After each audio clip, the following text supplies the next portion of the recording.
Hola con todas y todos. Esta es una nueva emisión de LASA Dialogues, un programa producido por el Latin American Studies Association que toca temas de la coyuntura latinoamericana. Soy Angelina Kotler, directora de Membresía y Desarrollo, y a nombre de LASA les doy la bienvenida. El programa de hoy trata sobre los acontecimientos en Chile en los últimos 18 días, con un panel titulado El despertar de Chile, insurrección popular en el país modelo de la región.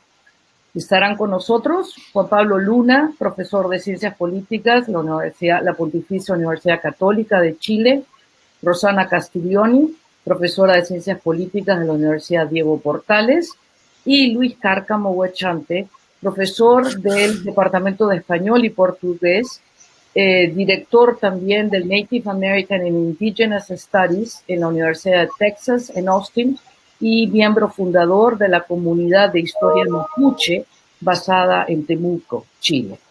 Invitamos a todos los que nos están viendo a enviar preguntas al panel. Les agradecemos mucho a los participantes y a todos los que nos están escuchando por acompañarnos en esta emisión. Y será hasta pronto. Muchas gracias. Bueno, vamos a iniciar con una pregunta que nos parece importante responder, que tiene que ver con las razones de este estallido social, las razones de la protesta y de la violencia en Chile. No sé si alguno de ustedes quiere empezar o si lanzo yo. Dale, Rosana, dale tú. Sí, bueno, yo creo que para entender el estallido social que Chile está experimentando ahora hay que tomar en consideración razones que tienen un carácter más bien estructural. Esto no es coyuntura.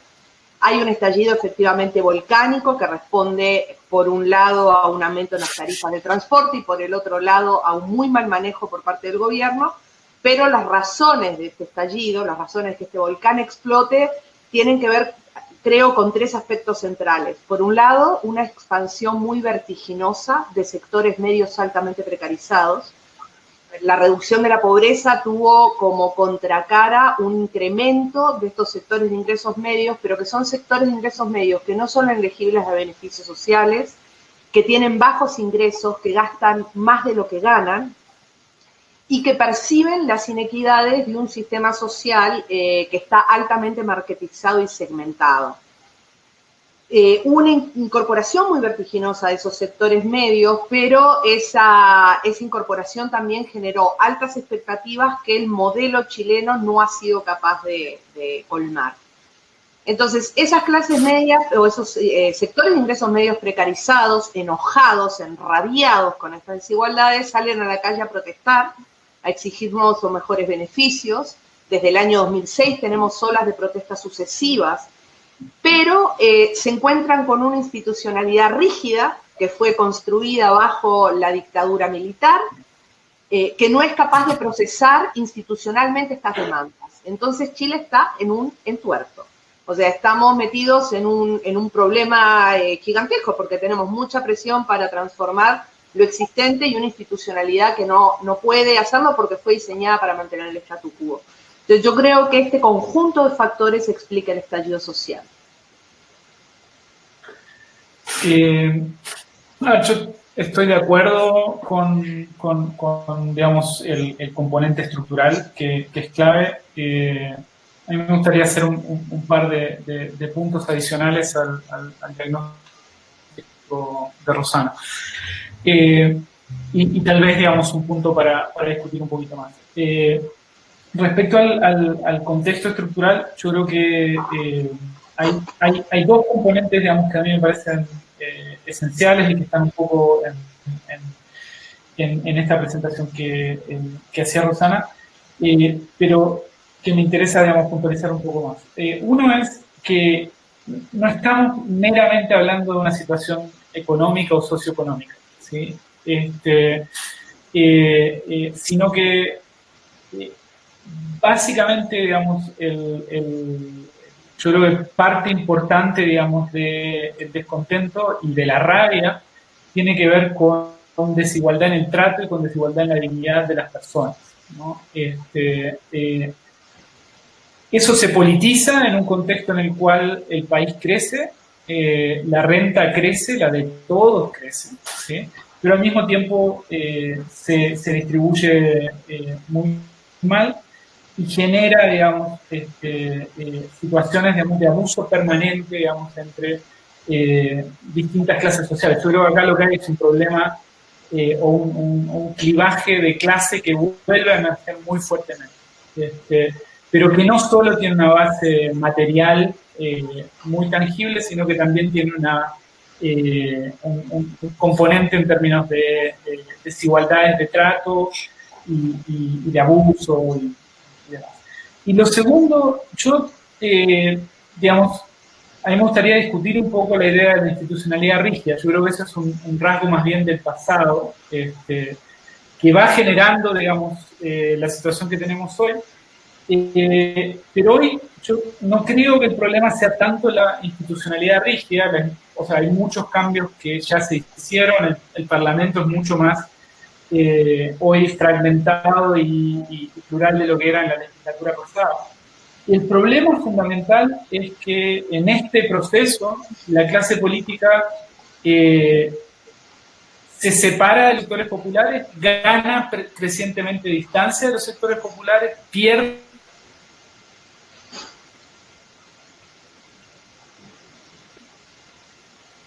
y al mismo tiempo se da una asociación muy directa entre los sectores empresariales y los políticos. ¿Sí? Entonces, de alguna manera, los políticos, toda la clase política, queda pegada a los abusadores y a los grandes ganadores del modelo y sin ningún tipo de vaso comunicante con la sociedad civil. ¿No? Y en ese sentido, hoy quienes tienen el poder institucional, ¿sí? No tienen la legitimidad social, y quienes tienen la legitimidad social no tienen el poder de hacer los cambios, ni tampoco tienen condiciones para articularse colectivamente y presionar, digamos, con mayor capacidad al sistema político. Y en ese sentido, digamos, yo comparto que estamos en un lío grande, digamos, porque no hay canales de articulación de intereses que permitan, digamos, darle una salida razonablemente rápida y legítima al problema que hoy tiene Chile. Sí, que yo me adscribo a la dimensión estructural y generalizada que tiene la crisis. Entonces, en relación a lo que ha señalado Rosana y Juan Pablo, quisiera indicar solamente 3 puntos. Y previo a eso, una cuestión general. Yo creo que este estallido social, esta rebelión social, esta explosión social o insurrección masiva en Chile en octubre del 2019 es la expresión de una sociedad chilena con una sobrecarga de demandas postergadas. Y esa sobrecarga de demandas postergadas no es solamente del gobierno de Sebastián Piñera, sino es del modelo económico, social y cultural que transversalmente ha cruzado Chile y su gobernabilidad en las últimas décadas. Entonces, a ese respecto, quizás para apoyar la primera parte que señaló Rosana, que es el aspecto socioeconómico, yo quisiera solamente en términos de información, estaba leyendo los estudios de Fundación Sol, precisamente porque el año 2015 en el Congreso del ASA en Puerto Rico tuvimos un panel especial con Gonzalo Durán, sociólogo de la Fundación Sol y estudioso de las relaciones de trabajo y desigualdad en Chile. Y recientes informes de la Fundación Sol dicen, por ejemplo, que en Chile el 50% de las personas en Chile, es decir, casi 9 millones de personas, reciben menos de 500.000 pesos al mes, versus el 1% de la población que reciben que son unos 180.000 ciudadanos que perciben poco más de 14 millones mensuales. Ese es un Chile socioeconómicamente con una tremenda disparidad socioeconómica. Más aún, el 50% de los trabajadores chilenos ganan menos de 400.000 pesos, dicen los informes de Fundación Sol, y prácticamente 7 de cada 10 trabajadores menos de 550.000 pesos líquidos. Y hay ciertas provincias como Coquimbo, Libertador, Maule, Biobío, Araucanía, Los Ríos, Arica, Parinacota y Ñuble, donde hay un atraso salarial más pronunciado, ya que el 70% de los ocupados u ocupadas perciben menos de 500.000 pesos. Entonces hay una realidad de millones de personas, de miles y miles de familias en Chile, que no viven esto que indicaba también muy bien Rosana, que es esta ilusión o esta quimera de poder acceder al consumo y gastar más de lo que se puede, ¿no? Entonces ahí hay una gran tensión acumulada en la sociedad chilena, que es parte del modelo. Lo segundo, y esto es un elemento que yo creo que hay que considerar, que es que creo que hay que tener a la vista la dimensión regional e internacional de lo que está sucediendo en Chile. Ya que dicho prisma, a mi juicio, permite evidenciar que hoy día asistimos a un fenómeno que también tiene aspectos que tienen que ver con el capitalismo local chileno, pero también con el capitalismo global y el modelo liberal neoliberal que transversalmente está en cuestión, al menos en el continente. Yo quiero recordar que el 10 de octubre del año 2019, por ejemplo, el presidente Sebastián Piñera suscribió una declaración conjunta junto a su homólogo de Perú, Martín Vizcarra, para entregar todo su respaldo al gobierno de Lenín Moreno y sus paquetazos económicos en Ecuador, que fueron acordados por el Fondo Monetario Internacional y que conllevaría una gran reacción popular en Ecuador, que fue justamente días o semanas previos a lo que sucede en Chile. Entonces hay que, yo creo, tener presente esa dimensión regional e internacional de lo que ha sucedido en Chile a partir del 18 y 19 de octubre. Y lo tercero y último que yo quiero indicar es, y esto viene desde el punto de vista de mi campo de estudio, que es la cuestión del análisis político-cultural.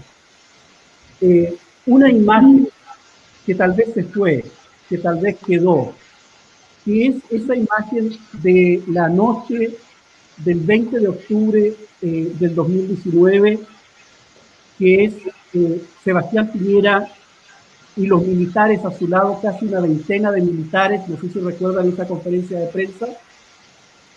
Y para mí, esa imagen envió un mensaje muy poderoso a la sociedad chilena y al mundo, que es esa idea y esa realidad de que yo creo que en el círculo presidencial y gubernamental de la moneda se ven como, de alguna manera, un gobierno, una élite gubernamental que está blindada militar y policialmente.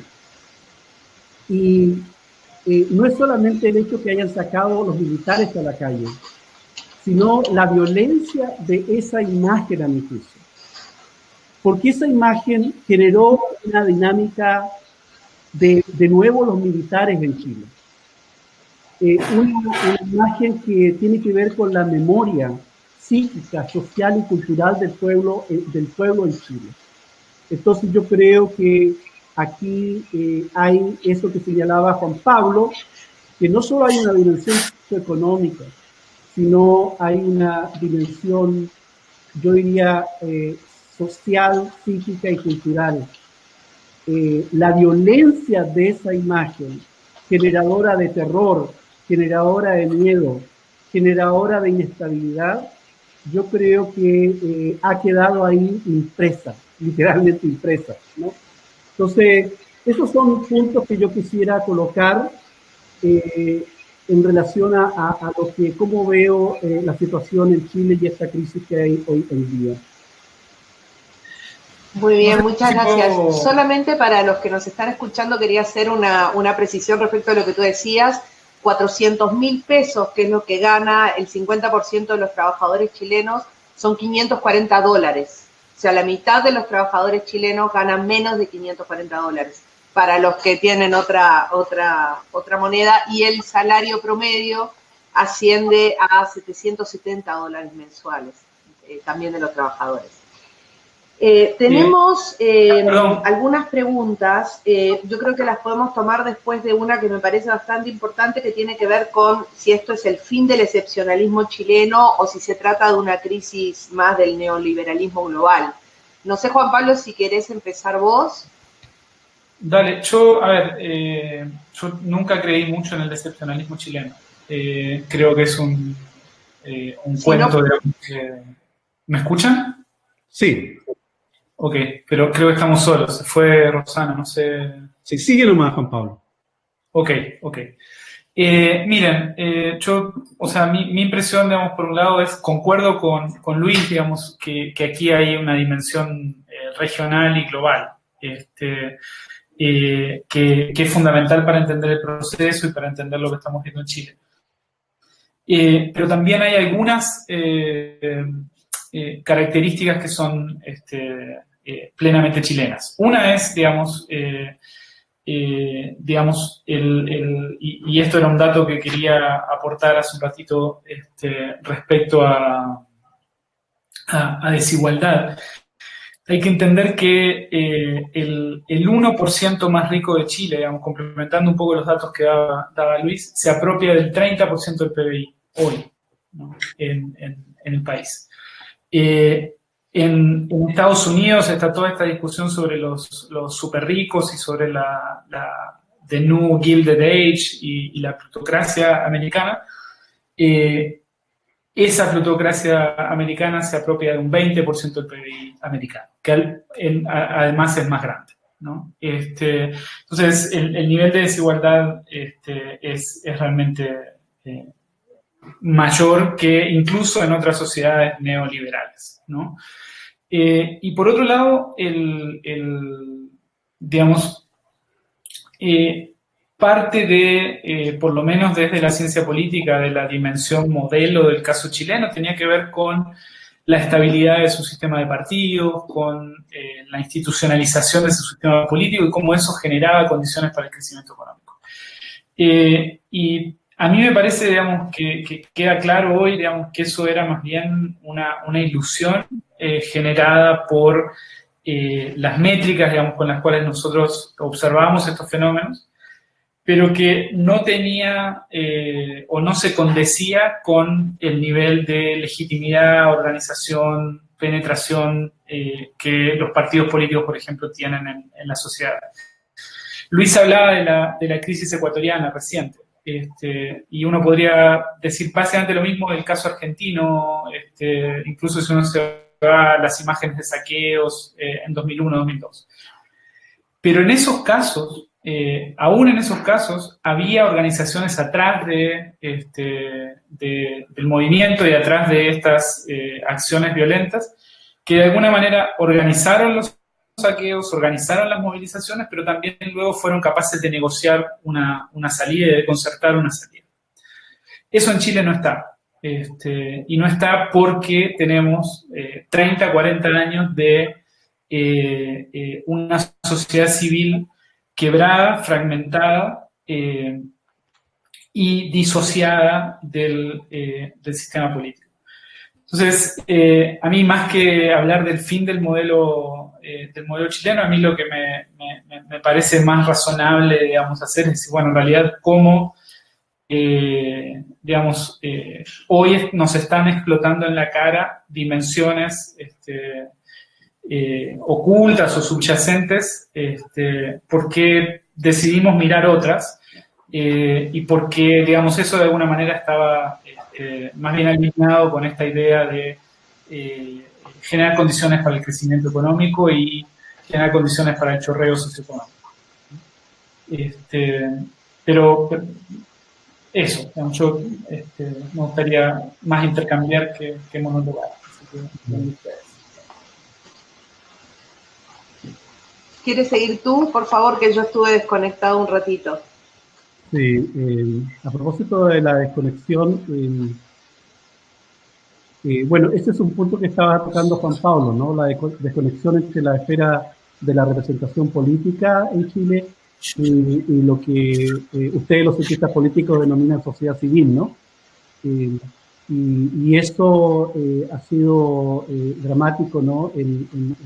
no solo yo creo en este gobierno, porque yo no sé si ustedes, eso lo hablábamos hace unos días con Pablo, en la última elección presidencial, no sé si hay cifras respecto de la votación en el proceso electoral, ¿no? También ya había ahí síntomas de esta desconexión entre la esfera de la representación política y el pueblo en Chile, la llamada, comillas, sociedad civil, ¿no?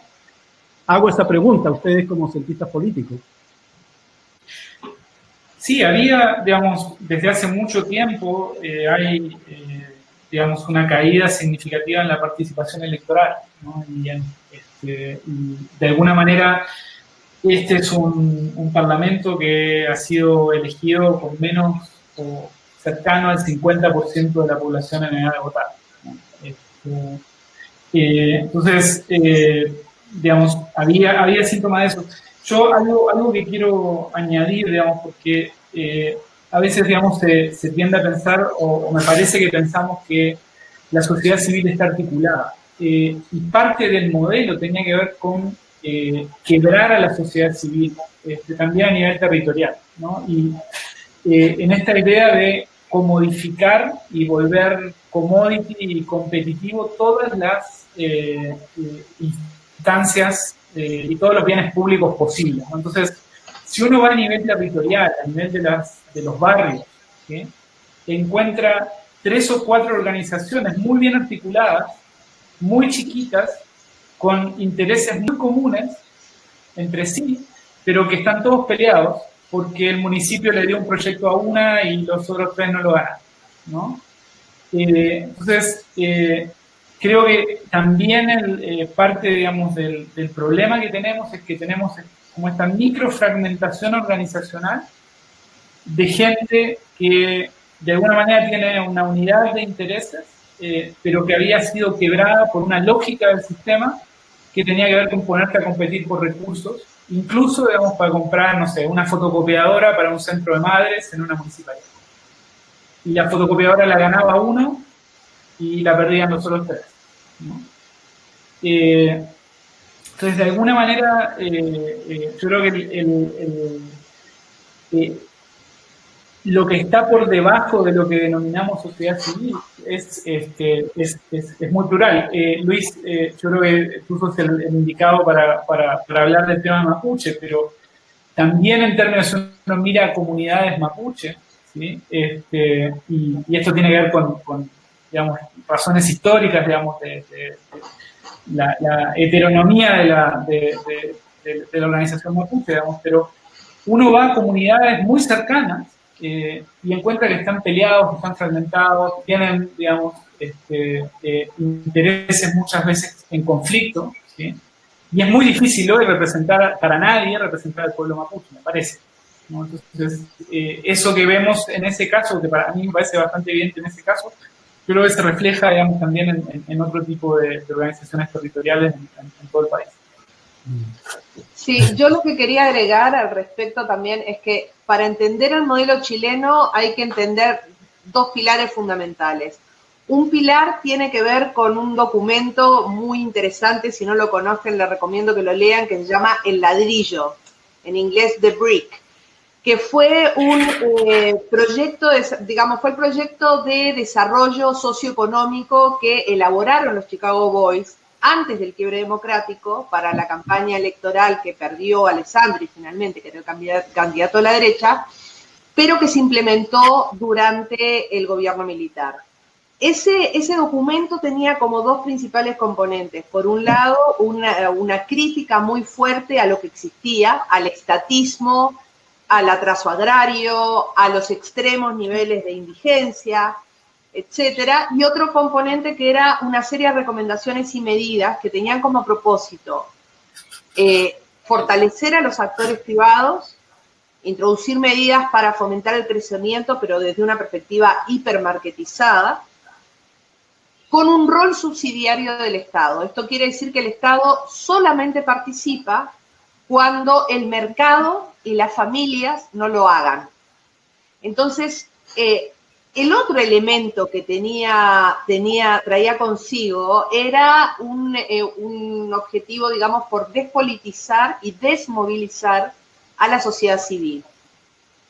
Y esto es algo que, bueno, estoy totalmente de acuerdo con Juan Pablo. Yo me acuerdo que a fines de los 90 hice entrevisté a la mayor parte de los Chicago Boys, y en esa ocasión entrevisté a una Chicago Girl, que era la que estaba a cargo del área de presupuesto en el Ministerio de Salud. Entonces le pregunté, ¿por qué ustedes empujaron tanto por la descentralización si es que esta ha sido una agenda tradicionalmente asociada a la izquierda, ¿no?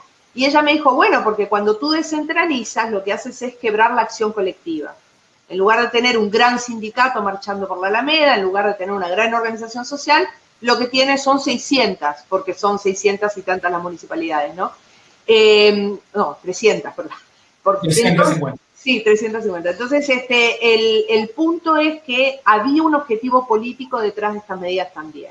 El segundo componente del modelo chileno fue la Constitución Política de Chile, que si bien yo estoy de acuerdo con Juan Pablo que ha habido un proceso de adaptación de los actores y los agentes políticos, digamos, a estas reglas, y se ha logrado introducir algunas reformas, los ejes centrales del modelo tienen estatus constitucional y se necesita el apoyo de la oposición para procesar transformaciones de carácter estructural.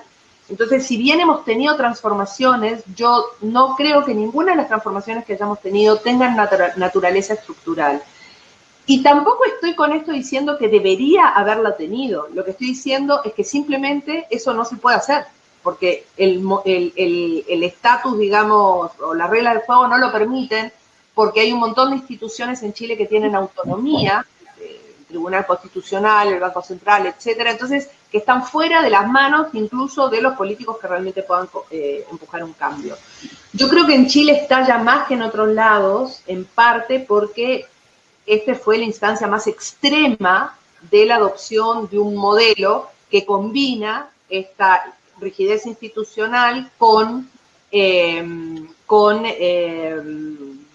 medidas muy, muy descarnadas de mercado.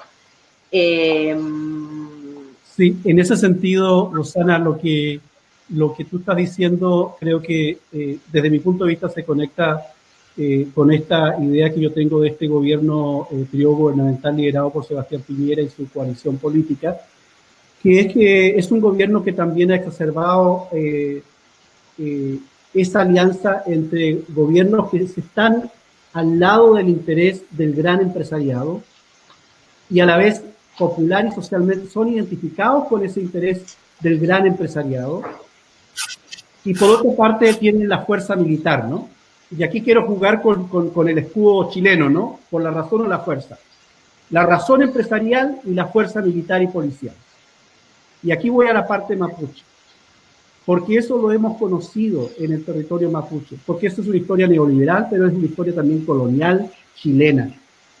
Porque en el contexto mapuche, la defensa que ha hecho la fuerza militar, policial y los agentes políticos y económicos administrativos del Estado chileno del interés de los grandes consorcios forestales y de los proyectos del capitalismo extractivo energético, las centrales hidroeléctricas y todos esos proyectos, esa conjugación de un gobierno que favorece al gran empresariado, los grandes intereses de las forestales y las centrales hidroeléctricas, el nuevo extractivismo capitalista neoliberal, con fuerza militar y policial, dejando la vida cotidiana, diaria y nocturna de familias, de personas mapuches, de familias mapuches, de comunidades, en los sectores que están en una resistencia mucho más autonomista, ha sido atroz en los últimos años. Y eso no se ha percibido en la gran escena de los medios nacionales e internacionales, ¿no? Circula en las redes sociales y en la comunicación mapuche propia. Pero yo creo que esto que se vivió en los últimos semanas en Chile, a propósito de lo que tú decías, Rosana, de que este gobierno ha exacerbado lo que ha sido el neoliberalismo en Chile, y esa alianza de razón empresarial y la fuerza militar y policial, y ahí vuelvo a la foto de Piñera con los casi 20 militares al lado suyo, más Chadwick y el general del ejército, esa foto del 20 de octubre que es impactante. Eso ha sido el neoliberalismo chileno. Y cuando hablamos hoy día y se hace la pregunta sobre la violencia, es la gran violencia que ha habido en Chile, es la violencia del modelo neoliberal, y esa historia que tú estabas haciendo, Rosana, la genealogía de este modelo bajo la dictadura entre el año, cuando viene Milton Friedman y su equipo al Diego Portales en abril del año 74, ¿no? Si no me equivoco, a consagrar la implementación del modelo neoliberal, del modelo monetarista. Todo se hace eso en un contexto de violencia, represión y contrainsurgencia en Chile. El modelo neoliberal fue impuesto por la violencia y la violencia estructural. Y ahí hay un cuerpo social herido en Chile. Se democratizó con la paz humana desde el FOSIS, el Fondo Solidario, bajo el gobierno de Elwin, hasta el Chile Solidario de Bachelet, con una serie de mecanismos paliativos. Pero ese modelo ha ejercido una gran violencia sobre el cuerpo social, tanto del pueblo chileno y en el caso del pueblo mapuche, como parte de una historia no solo del capitalismo neoliberal, sino del colonialismo chileno, se ha vivido de manera dramática, ¿no? Y eso, Juan Pablo, claro que ha fragmentado y despolitizado el cuerpo social en la sociedad chilena y en la sociedad mapuche. No sé si recuerdan ustedes la imagen, cuando yo vi la imagen de Enel, ardiendo ese edificio de Enel, y perdónenme que lo diga, pero yo como, no solamente como académico, sino como mapuche, yo dije, Enel, están incendiando el edificio de Enel en Santiago, pero Enel fue de las primeras compañías que instaló una central hidroeléctrica, la central Pangue. Perdón, es una empresa eléctrica, Enel. Ya, pero está ligado a esos consorcios de extractivismo energético. Y está ligada toda esa figura de Enel Power, toda esa red del capitalismo energético, todo el daño que ha hecho, no solo económico y territorial en el contexto mapuche, por ejemplo, sino en la fragmentación de las comunidades, porque han puesto millones y millones en la mesa para cooptar a sectores del propio pueblo mapuche. Y esta cuestión en la sociedad chilena yo creo que se vive también en términos de la fragmentación, y ahí el factor del acceso al consumo es lo que ha creado estas quimeras y estas cooptaciones. Por lo menos yo lo veo así, ¿no? Sí, no, y antes de pasar a la siguiente pregunta, una sola cosa que solamente para fortalecer tu punto, que contra las comunidades mapuches se ha usado la ley antiterrorista. Y la ley antiterrorista se ha aplicado como un mecanismo justamente de represión que yo creo que no se condice con las acciones del pueblo mapuche movilizado, ¿no? Pero ahí, eso te lo dejo a ti, que eres el experto. Hay algo que a mí me gustaría poner sobre la mesa y, digamos, un par de cosas, digamos. Pero en estos días, digamos, y habiendo tenido alguna interacción con gente cercana al gobierno, ¿sí? Y tratando de entender qué es lo que están pensando, digamos, y cómo están viendo esta crisis. Buena suerte.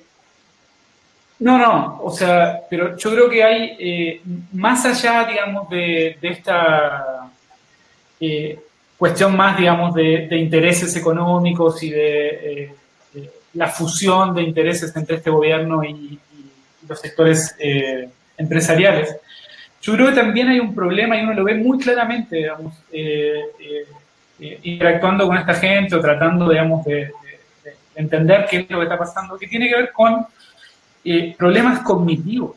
Esta es gente que vive adentro de un tupper, ¿sí? Viven en una burbuja donde están rodeados de gente que tiene más o menos la misma sensibilidad y que esencialmente, digamos...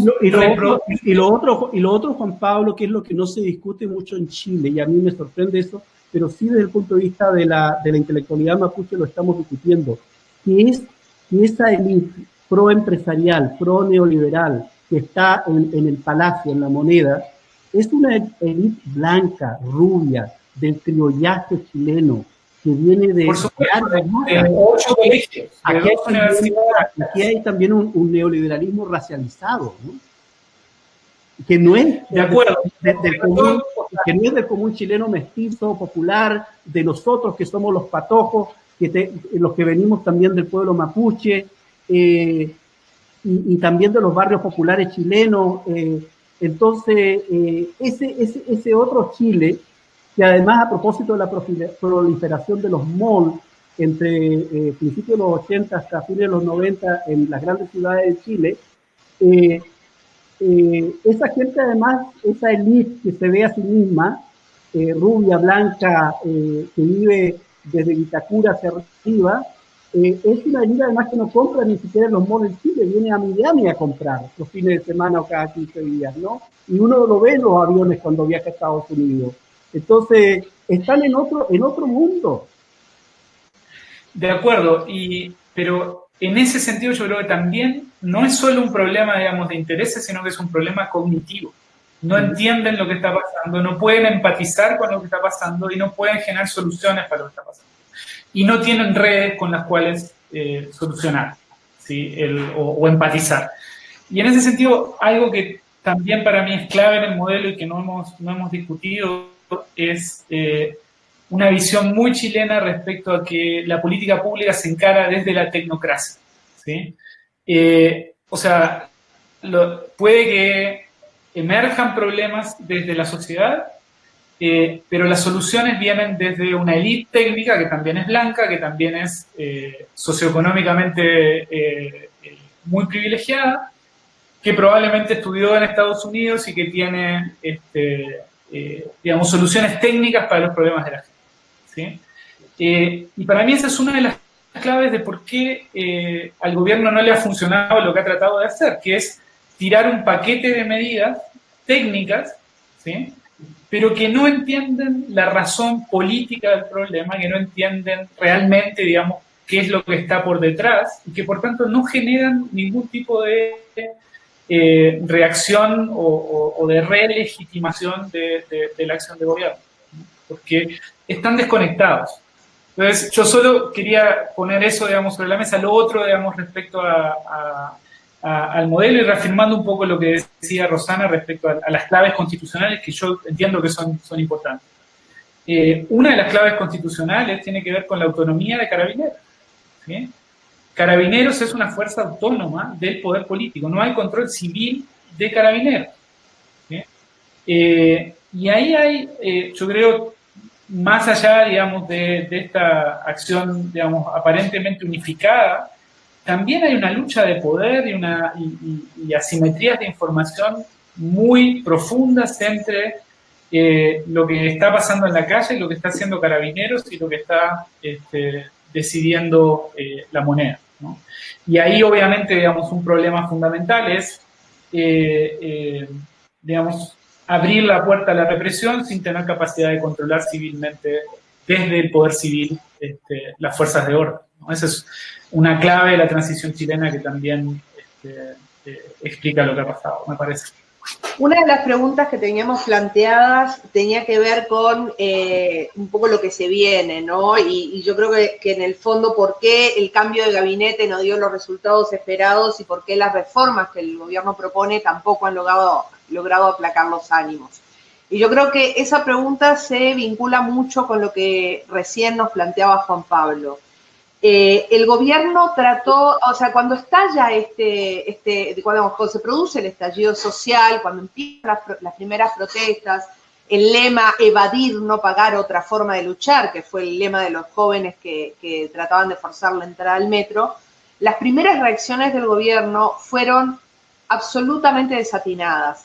Y en parte fueron absolutamente desatinadas por la desconexión y porque no supieron leer que esto no era una reacción a un aumento de tarifas. Acá hay algo que subyace, y es algo que subyace desde el nuevo milenio, o sea, no es algo que empezó ahora, es algo de más largo aliento. No sé si han escuchado las declaraciones, ilustra muy fuertemente la desconexión de la que hablaba Juan Pablo. El ministro de Economía llamaba a los chilenos y chilenas a levantarse más temprano si les parecía cara la tarifa, porque si bajaban más temprano la tarifa iba a ser más económica. El ministro de Hacienda, mientras presentaba los datos de inflación, le dijo a la ciudadanía que era un muy buen escenario para los románticos porque el precio de las flores había bajado. el presidente, cuando estalla realmente esto, se va a celebrar el cumpleaños sería con su nieto. Entonces, y la vocera diciendo el presidente también es una persona. Entonces, el nivel de improvisación y de desconexión fue muy fuerte, sinceramente. O sea, va mucho más allá de lo que uno se puede imaginar que a veces ocurre con las élites en general, que tienen un cierto nivel de pero eso reinstala en la vida pública en Chile esa vieja tradición de las élites chilenas, que es la fronda aristocrática, que es un poco lo que tú estabas indicando, Juan Pablo, ¿no? De que viven en esa burbuja.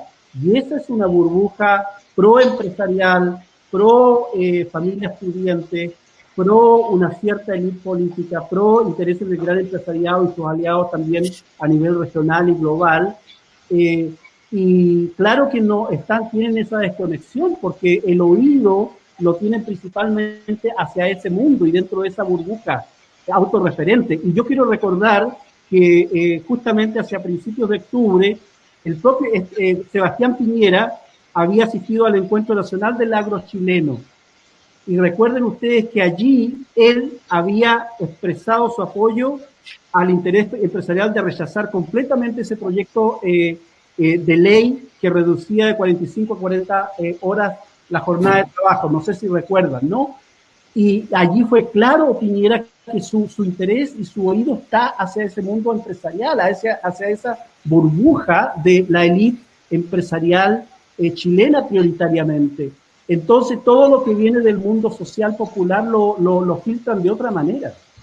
Sí, y con muy pocas capacidades para interpretar realmente lo que está pasando en la sociedad. O sea, por ejemplo, la reacción del gobierno fue explicar las razones técnicas que sustanciaban el aumento. Y entonces ahí yo creo que salta el tema que Juan Pablo planteaba, que es muy importante, que es la tecnocratización de la política. La tecnocratización de la política ha sido un fenómeno muy complejo y ha tenido consecuencias desde el punto de vista político muy importantes, porque la ciudadanía quiere hablar del fondo y no solamente de la forma, ¿no? ¿Por qué me aumentaron tanto por ciento la tarifa? Sino acá hay una pugna distributiva muy fuerte, hay un cuestionamiento de la distribución del poder muy fuerte, y esa agenda el gobierno ha decidido no tomarla. El gobierno anuncia una serie de medidas de corto plazo, que yo creo que está bien. Yo discrepo con algunos de mis colegas que dicen que esto no debió haberlo hecho. Yo creo que sí, me parece que fue una buena decisión abordar una agenda de corto plazo, porque la ciudadanía necesita atribuir también algún tipo de ganancia o de logro a este gobierno, y me parece bien que busquen eso. El tema es que no puede basarse la resolución de este conflicto tan álgido solamente en una agenda de corto plazo. Se necesita una agenda de largo plazo con metas precisas, con timing preciso, que sepamos quiénes van a ser los actores que van a participar. Se necesita ampliar la mesa, no podemos seguir teniendo 4, 5, 6, 10 hombres blancos de más de 50 años encerrados tras una puerta decidiendo el futuro del país. Sorry, pero esa ya no va más. Pero es que a lo mejor esa es la agenda de largo plazo que tienen. Porque recuerden ustedes que no solo el gobierno de Piñera, sino el gobierno de Bachelet, el gobierno de Lagos, el gobierno de Ruiz Tagle, han sido gobiernos que han endorsado el modelo neoliberal con la ideología de los mecanismos paliativos, haciendo todas estas reformas parciales, constantes y periódicamente, y de nuevo cíclicamente el modelo entra en cuestión en el mundo social y popular cada cierto tiempo con estallidos sociales en Chile. Entonces yo creo que a lo mejor la ideología de largo plazo de esta élite gobernante proempresarial del criollaje chileno es definitivamente la ideología de los mecanismos paliativos para este modelo, y no la cuestión del cambio estructural que de alguna manera se ha venido insinuando en esta conversación. ¿Me entienden? No, sí, yo te entiendo. Lo que me parece es que ese va a ser el camino al fracaso. O sea, me queda claro que, digamos, eso ha sido lo que ha optado el gobierno, pero no va a desbaratar esta crisis, no se va a desarmar. Y yo ni siquiera soy ambiciosa respecto de los mecanismos, ¿no? Alguien preguntaba por ahí de una asamblea constituyente. Yo ni siquiera no tengo ninguna... Mi vara es tan baja que ni siquiera quiero discutir mecanismos. Lo que me parece es que hay que discutir el fondo de esto, y el fondo de esto es el modelo es lo que está en juego, y eso incluye una reforma constitucional, aunque sea del punto de vista simbólico, ¿no? Aunque sea del punto de vista simbólico, necesitamos tener esa discusión. Juan Pablo, ¿tú querías decir? Nos están pidiendo que vayamos cerrando y que hagamos una conclusión breve de cada uno, y que el tiempo, digamos, se ha agotado y ya. Hay 1000 preguntas, digamos, para responder. Sí. Si quieren, yo empiezo con mis comentarios finales, digamos. Una de las preguntas recurrentes es ¿por qué ahora? ¿Sí? Y yo creo que, digamos, si el trasfondo es estructural, si es el modelo, ¿por qué ahora? Yo, digamos, mi visión sobre eso es que incluso, digamos, nosotros hablamos mucho de la desigualdad como una razón estructural. En los últimos años la desigualdad baja en términos, digamos, si uno lo mide con coeficiente de Gini, digamos, que es una medida discutible, digamos. Pero hay argumentos para pensar que la desigualdad en términos subjetivos baja marginalmente, pero se vuelve políticamente mucho más visible en estos años. Y se asocia cada vez más, ¿sí?, a la clase política con la colusión empresarial y con el modelo. Y me parece que eso es lo que termina explotando hoy en el contexto de una muy mala gestión política por parte del gobierno, ¿sí? Y esto va mucho antes de esta crisis. Yo, digamos, para terminar con una nota positiva, aunque después voy a dar una última nota menos optimista, creo que parte de lo que nos ha pasado con la crisis es que se ha democratizado la vulnerabilidad social, ¿sí? Y que hoy sectores, digamos, que nunca se sintieron vulnerables, incluso algunos sectores que son parte del modelo, digamos, son los grandes ganadores del modelo, hoy se sienten vulnerables. Están sacando la plata de Chile, hay gente que está hace 3 semanas con sus empresas paradas, y esa democratización de la vulnerabilidad a mí me parece que da pie para eventualmente discutir un nuevo modelo socioeconómico, ¿sí? Con actores que son centrales como los empresarios. Y en ese sentido, a mí me llama poderosísimamente la atención cómo actores empresariales clave en el modelo, como la CPC y la Corporación de la Producción y Comercio, ¿sí?, dijo, estamos dispuestos a que nos cobren impuestos, estamos dispuestos a que nos cobren impuestos hasta que nos duela, reconocemos, y el gobierno no ha recogido el guante, ¿sí?, de sentarse a discutir con esa gente un nuevo pacto impositivo. Entonces, yo creo que una clave fundamental del problema hoy, ¿sí?, es que tenemos un Narciso herido en la moneda, que está completamente perplejo, cada vez más solo, ¿sí?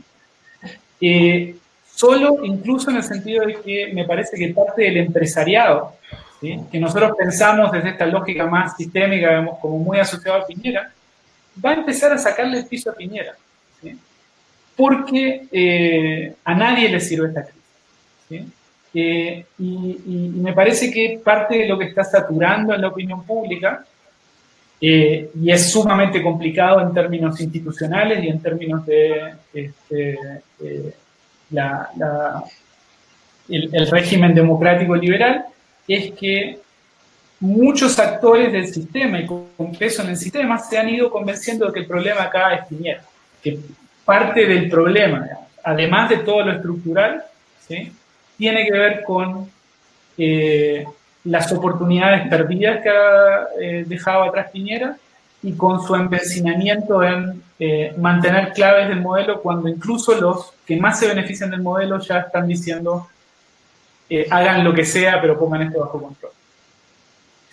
Yo quisiera tal vez seguir para cerrar ya, decirle 2 cosas. Primero, una cuestión que no se nos puede perder de vista es que Chile es un país en que ha habido y sigue habiendo violación a los derechos indígenas y violación a los derechos humanos. El personero del Instituto Nacional de Derechos Humanos hace unos días decía que su diagnóstico es que no hay violación sistemática de los derechos humanos en el contexto actual en Chile. Pero yo me pregunto, entonces hay violación no sistemática de los derechos humanos en Chile, ¿no? Sí, absolutamente. La realidad concreta es que hay vejación, hay violencia estatal, y eso desde la perspectiva del territorio mapuche, nosotros y nosotras lo podemos constatar. Entonces yo quisiera decir, por último también, en relación a este tema de la violación de los derechos indígenas, la violación de los derechos humanos, en todo este proteccionismo que hay sobre el modelo neoliberal, para salvar este modelo con todas las artimañas que tienen los gobiernos, es que en el caso del pueblo mapuche y del movimiento mapuche en particular, aquí también se devela la faz colonial y racista del Estado chileno y sus aliados corporativos. No es casual que en estos días hayan flameado banderas mapuches o que en ciudades como en Temuco se hayan desmantelado los monumentos que iconizan la historia colonial en la región. Entonces yo creo que también hay que poner atención a eso. El movimiento mapuche aquí también está presente, ha reclamado, se ha alzado, porque venimos de una historia más larga de vida y opresión colonial bajo el Estado chileno, ¿no? Y lo que ha ocurrido bajo este gobierno es que todo eso se ha exacerbado, como bien se ha señalado en este diálogo. Entonces, para mí, la esperanza está en esa protesta social y popular, tanto en la sociedad chilena como en la sociedad mapuche. La puesta en marcha de los cabildos, por ejemplo, en varias localidades, yo creo que es un camino de esperanza para mí. El horizonte de la Asamblea Constituyente y el cuestionamiento de la Constitución, algo que no estaba en el debate público más generalizado, yo creo que es un avance positivo, independientemente de que, como aquí también se ha señalado en la discusión, a lo mejor no va a ser la salida de toda esta crisis estructural. Pero yo creo que lo que se ha ido estableciendo en la calle, en la presión social y popular, es lo que a mí por lo menos me da esperanza. Muchas gracias. Chaltumay. Sí, y bueno, yo para cerrar en los minutitos que quedan, yo a lo mejor soy un poco más pesimista respecto del rol de la calle. Y soy un poco más pesimista respecto del rol de la calle en el sentido de que acá no hay un gran movimiento social. Acá lo que hay son distintos intereses sociales que confluyen en la agenda pública, que comparten algo ciertamente que es la desigualdad y el trato y el maltrato, digamos, y eso yo creo que es transversal a la gente que se opone al sistema de pensiones, a la gente que está en la calle por la salud, a los que están en la calle por el transporte, a los que están en la calle por los mapuches, a los que están en la calle por el género. Pero acá no hay una oposición que haya logrado articular ese descontento. No hay líderes claros de ese movimiento o de esa calle, porque ni siquiera es un movimiento, es la calle. Y tampoco tenemos, o sea, una cosa que a mí me impacta, yo que he ido a las marchas, por ejemplo, uno no ve carteles de partidos políticos, no ve bandera de partido político, no, ni siquiera del Partido Comunista, que siempre está en todas las marchas. Esta vez no. Uno ve ciertamente la bandera mapuche, y algunos carteles que se repiten, no fueron 30 pesos, fueron 30 años, hay que luchar hasta que se logre algo, ese tipo de cosas, pero digamos, una nueva constitución, pero son demandas súper atomizadas. Dado que no hay un líder de este movimiento, vamos a necesitar que los actores políticos, con la deslegitimidad que tienen, estén a la altura de la crisis. Y para estar a la altura de la crisis, van a tener que ceder, van a tener que tragarse 1 millón de sapos y van a tener que actuar con mucha más generosidad y visión de la que han actuado hasta ahora. Y una de las cosas que nos tiene muy desesperados, digamos, en este momento es eso. O sea, nadie se puede restar de la mesa. Yo creo que hay que sentarse a la mesa y una vez en la mesa decir, yo no me quedo si usted, presidente, no hace esto. Pero no puede ser, no es perdonable que haya actores políticos de la izquierda que no estén dispuestos a sentarse a la mesa. Y tampoco es perdonable que el gobierno se siente a la mesa vetando temas y agendas. Entonces, para mí, o sea, yo estoy muy frustrada en este momento porque me parece que la única forma que tenemos de salir de este entuerto en el que estamos metidos es reconocer que la solución es una solución política. Y una cosa final, incluso para usar la retórica gubernamental y hegemónica en Chile. lo que hay que empezar a enfrentar y poner fin es fin al vandalismo neoliberal, el saqueo de Chile, el despojo del pueblo mapuche, el saqueo de la sociedad chilena. Ese es el vandalismo neoliberal. Sí, pero con eso quería decir, y con esto cierro, quería agregar una cosa que para mí hay que tomar en cuenta que cuando hablamos de desigualdades, yo por lo menos no estoy hablando de ingreso, hay que tomar en consideración distintas dimensiones socioestructurales, digamos, de la desigualdad. La etnia, la clase, el género, porque una de las mayores movilizaciones que tuvimos el año pasado fue una movilización feminista. Entonces, acá yo creo que tenemos varias aristas que vamos a tener que abordar y eso le da complejidad a este asunto. Y también hay que pensar las teorizaciones que hacemos de los movimientos sociales, porque tú estás pensando en un movimiento social monocefálico, de una cabeza, de un líder. A lo mejor estamos asistiendo a un tipo de movilización o inmovilidad social y política en la calle y en los territorios, en las regiones y en la capital, que es policefálico. Y a lo mejor ese es otro cambio de escenario para nosotras y nosotros. Totalmente puede ser. Yo por lo menos no veo ninguna cabeza. No es que vea muchas, no veo. Y ahí está la teorización de Paul Birnos sobre todo en la cuestión de la multitud, ¿no? Y los movimientos sociales y políticos rebeldes policefálicos hoy en día. Y eso es muy propio del capitalismo global también para volver a la cuestión regional e internacional. Sí. Bueno, estamos lamentablemente sin tiempo, nos podríamos quedar acá hablando probablemente 2 décadas más. Le agradecemos muchísimo a todos quienes han participado de esta actividad. Excelente las preguntas, lamentablemente no tuvimos tiempo para abordarlos todos. Y a LASA por darnos la oportunidad de discutir de este tema que es tan importante y que a todos nos tiene con pocas horas de sueño y mucha angustia y un poco de reflujo gástrico también. Así que muchas gracias a todos y todas. Con esperanza. Sí. Chartumani. Chao. Peu Callal.